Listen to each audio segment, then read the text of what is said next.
alaihi wasallam, basi watakuwa kwenye kufaulu mbele ya Allah tabaraka wa taala. Allah tujalie tu miongoni mwao. Na yule ambaye hataishi kinyume chake, basi atakuwa anapata sana mbele ya Allah subhanahu wa taala. Allah tujalie miongoni mwao kama hao. Mtume sallallahu alaihi wasallam akamaliza, ala kullukum ra'i wa kullukum mas'ul an ra'iyatihi. Tamwenda kwamba kila mmoja ni mchunga na ataulizwa juu ya uchunga wake, ataulizwa juu ya kile alichokichunga katika dunia kama hii. Umekichunga kwa hali nzuri au umekichunga kwa hali mbaya?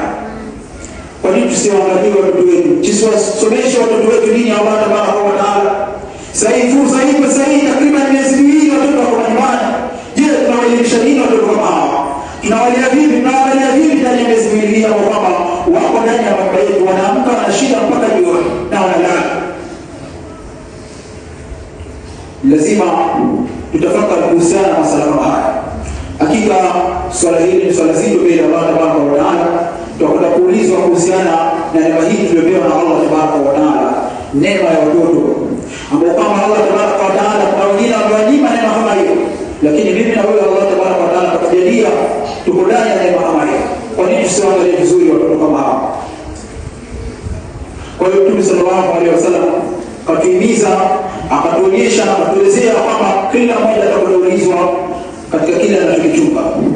Allah tabaraka wa taala ndani ya Qur'an anasema, wa wasalla al-insana biwalidayhi husna, anawahusieni wanadamu juu ya watoto wenu wafanyie mambo mazuri ambayo atakuwa mwenye kumridhisha Allah tabaraka wa taala.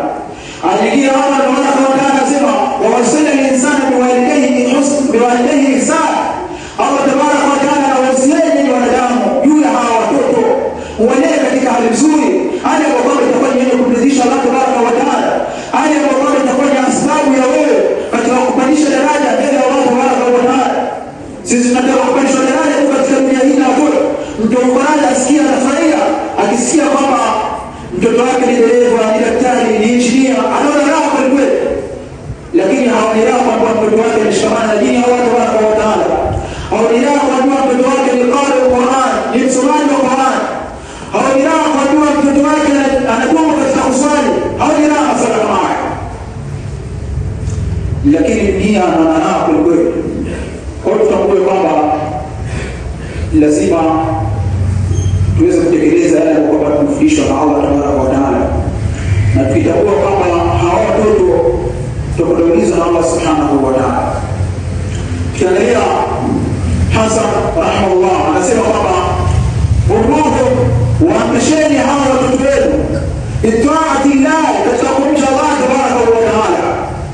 Wafuzeni watoto wenu katika kumcha Allah tabaraka wa taala, bimaana mwalee katika Qur'ani ya Allah subhanahu wa taala.